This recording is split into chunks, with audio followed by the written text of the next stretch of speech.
Hello, fabulous friends, fans, and superstars. Welcome to Synchronicity Web TV. I am your host, Nadiya Shah, and this is your moment of synchronicity. Well, I'm so excited to celebrate with you today, Bear Ryver. I came across Bear's work years ago. I remember he'd won a very prestigious newcomer award with OPA, a very prestigious astrological organization. And immediately I felt the brilliance, the insight, the knowledge. And very soon after that, I asked him to be on my channel. So if you've watched this channel for a while, you've seen him before. And now Bear is going to be part of the upcoming September speaker series at synchronicityuniversity.com, alongside other brilliant astrologers out there as well.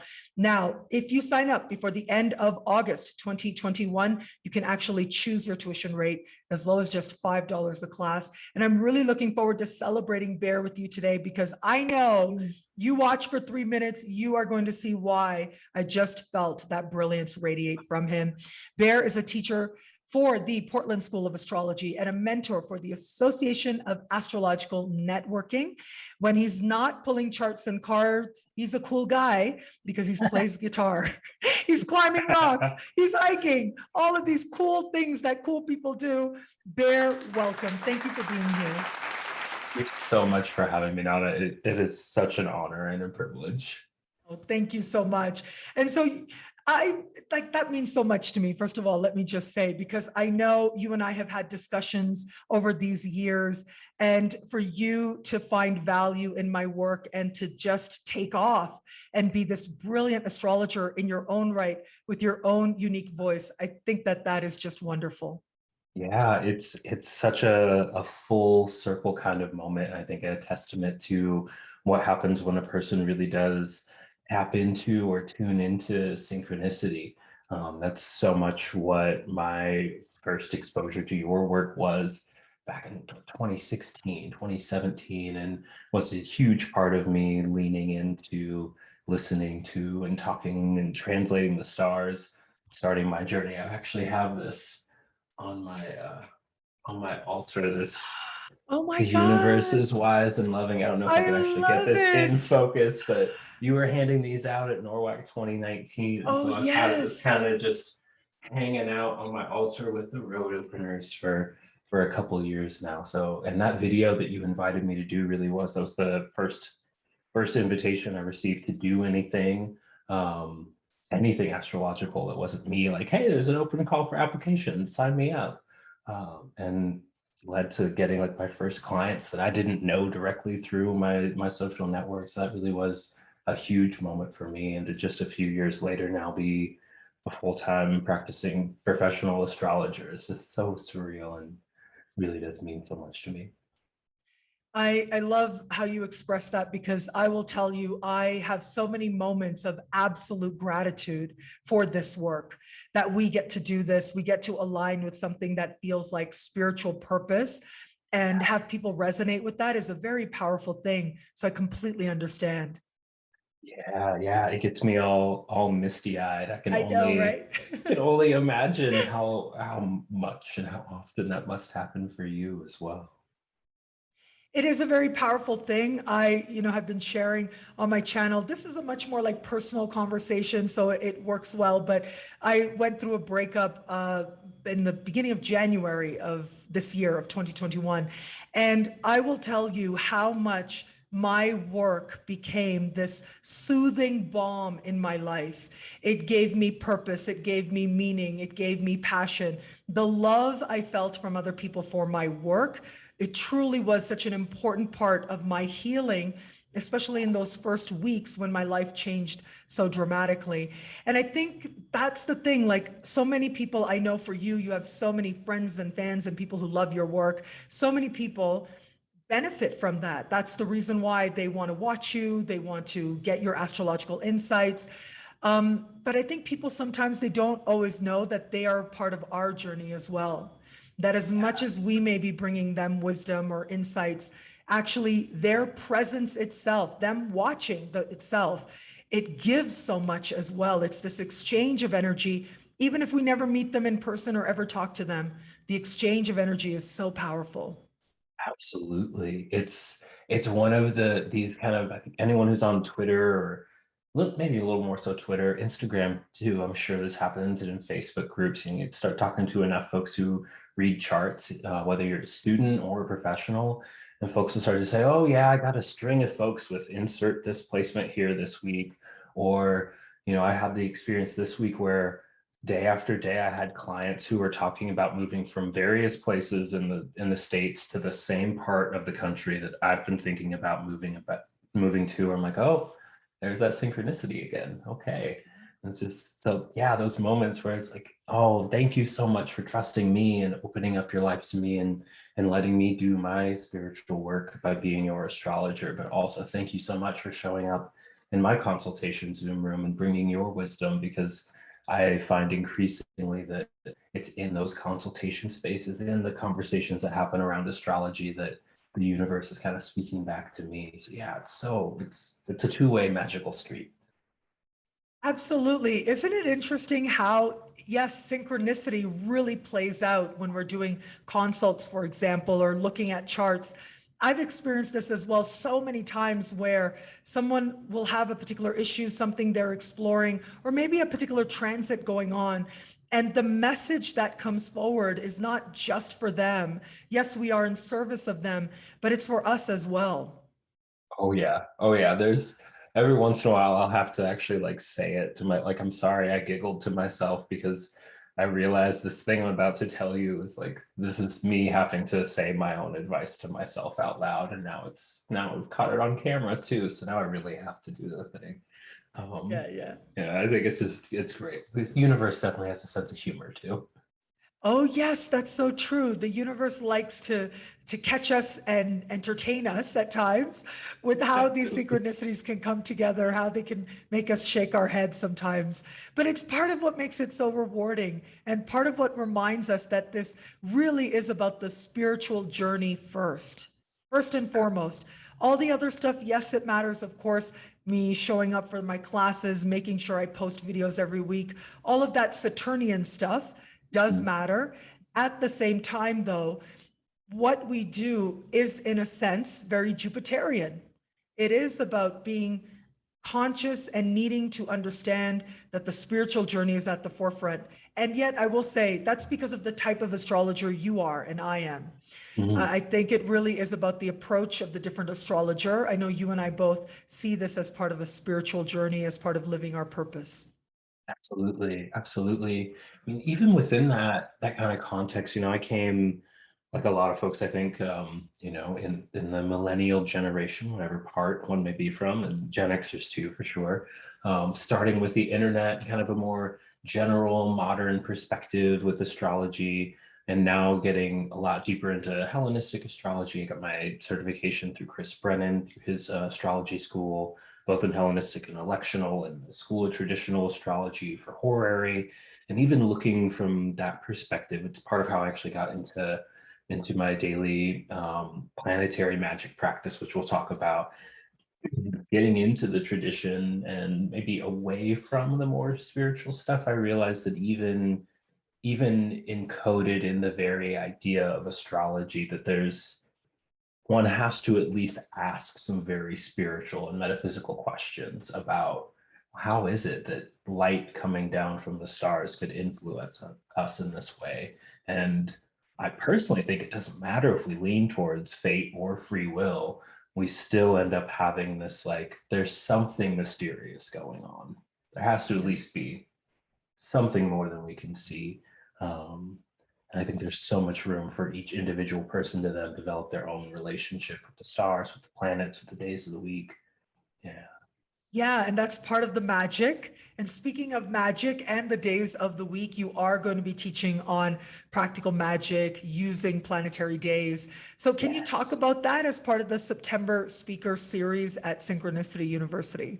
Yeah. So planetary days.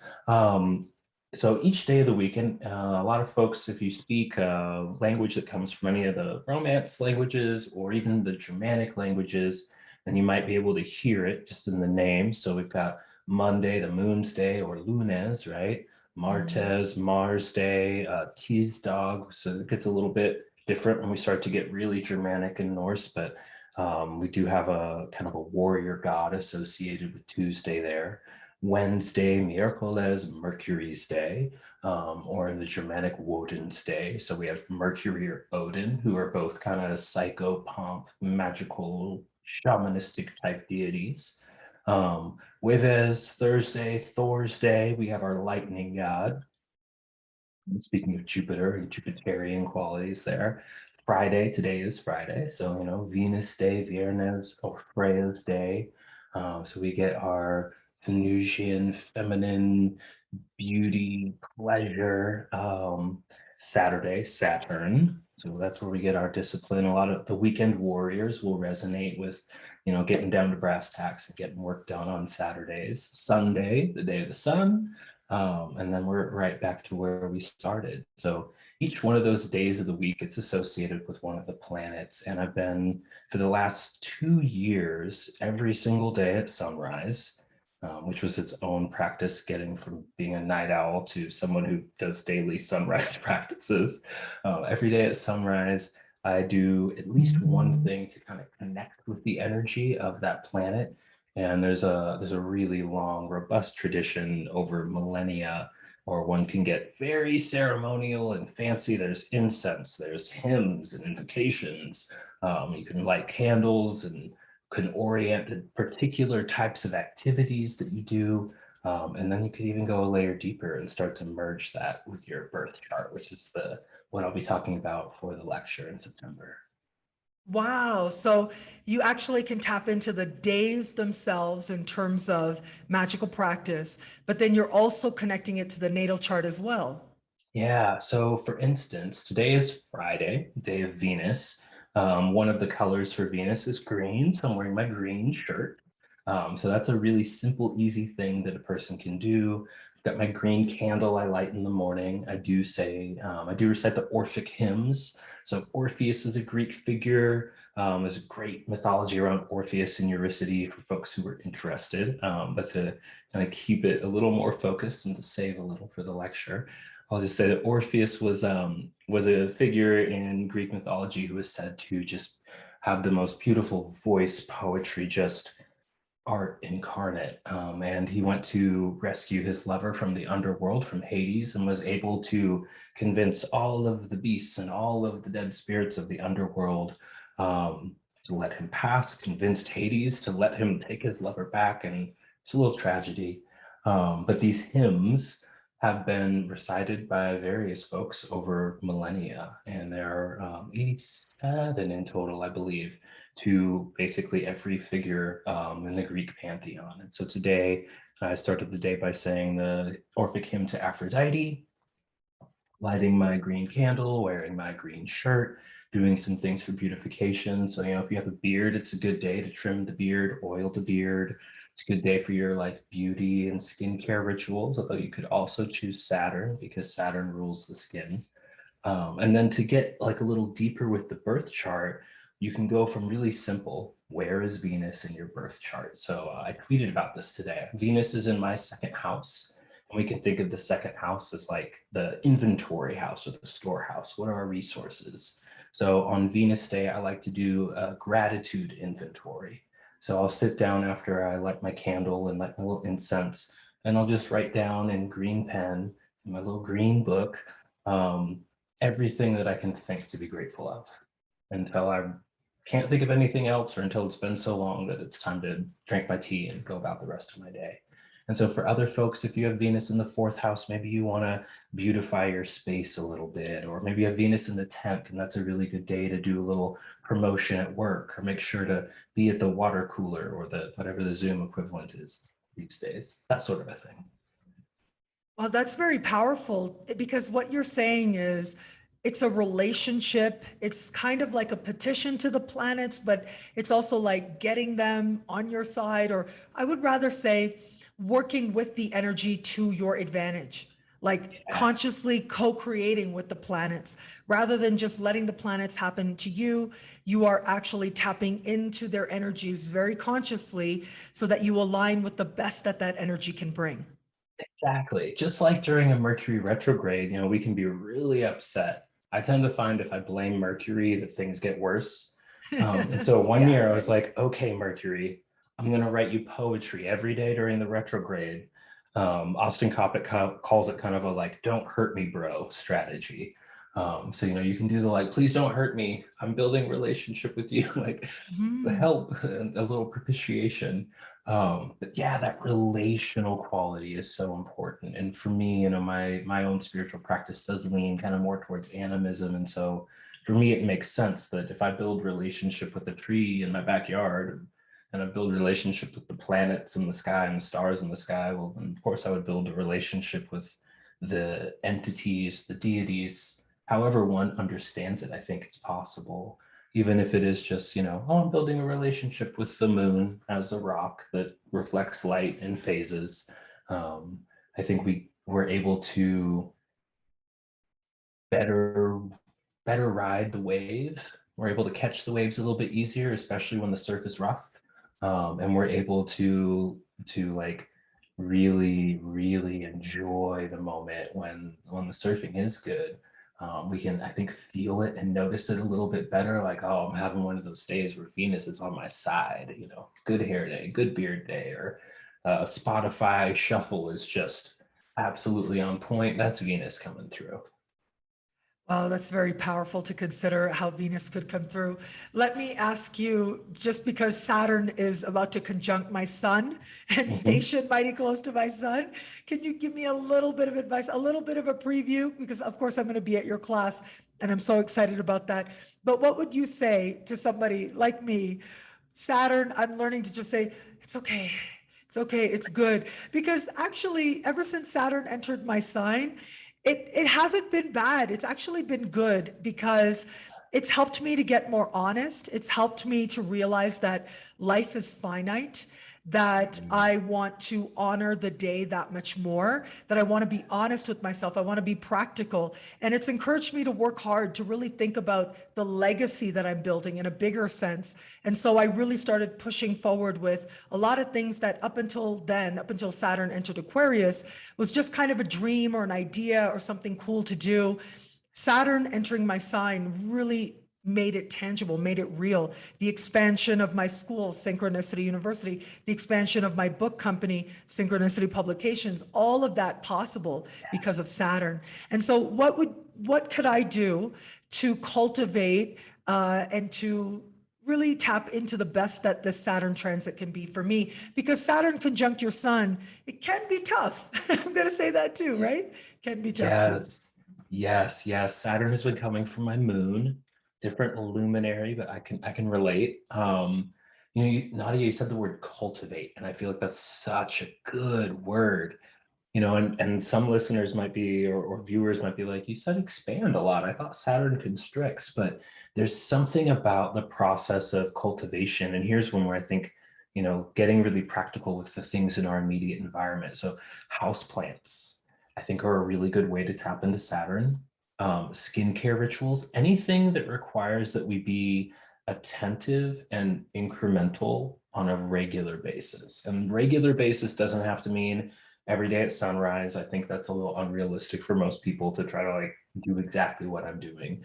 But a house plant that needs like an amount of care that is actually consistent with one's lifestyle, I feel like is a good metaphor here, because Saturn was originally an agricultural god, and so thinking about Saturn, like I got these spider plants that have just exploded, made so many babies. And at a certain point, I realized if I don't let them root and cut them off the big mother plant, the mother plant's just like, some of these are going to fall off. Like we have to restrict a little bit in order to expand and grow, in order to allow things to thrive. And so thinking about Saturn, so definitely Saturn's day.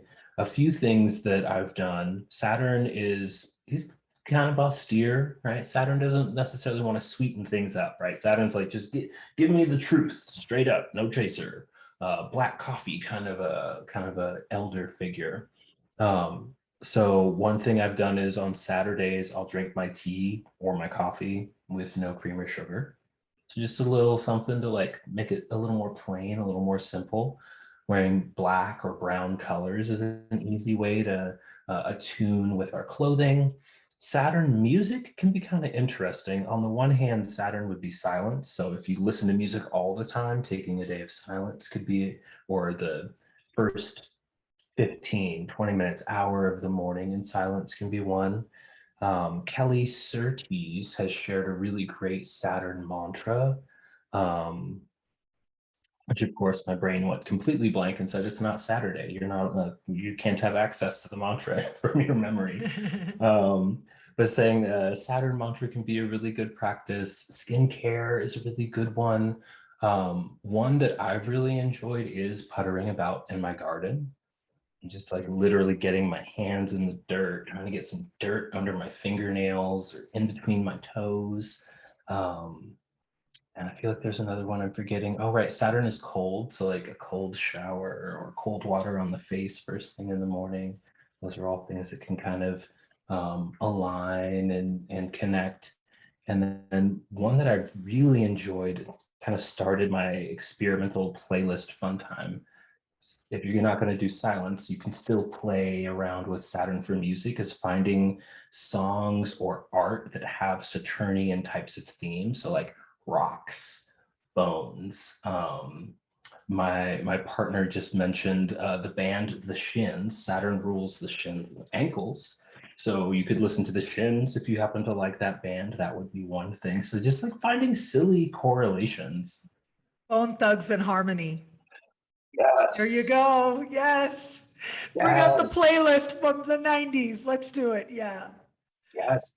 Old school would also be really Saturn. So like play your old school music, old golden oldies would be a good, especially for Saturn coming to conjoin the sun. What are your golden sun oldies, Saturn? Yeah. Well, my oldies are Notorious B.I.G. So I will put on my Notorious B.I.G. this Saturday, and I'll be like, Saturn, I am honoring you by having fun with this music right now. All I right, like that all right. idea. I like that idea. Yeah. Might have to make a Nadiya Shah inspired Saturn's Day playlist. Playlist. I've Yes. got a growing list that I kind of share with my patrons here and there over on Patreon, and I've That's been making great. different genre versions. So I'll make a little Bone Thugs. I feel like maybe some like Diggable Planets would fit in there. Mm-hmm. We can get some others for Oh. sure. Well, thank you for that. I'm looking forward to that playlist. And thank you so much, Bear, for being here, for agreeing to be part of this September series. I'm so excited to have you. And again, just to let everybody out there know, you can go on to synchronicityuniversity.com. If you sign up before the end of August, then you can choose your tuition rate as low as just $5 a class. And you'll get to hear Bear talk even more about how to cultivate that relationship with the planets to work with those energies to your advantage. Practical magic, planetary days, so much more. So again, Bear, thank you. Thank you for being a part of my vision. I appreciate you so much. And I'm so proud of you and all the wonderful things that you're doing in astrology. Thank you so much. Thank you so much for having me, Nadiya, and thank you for inviting me to be a part of your journey as well.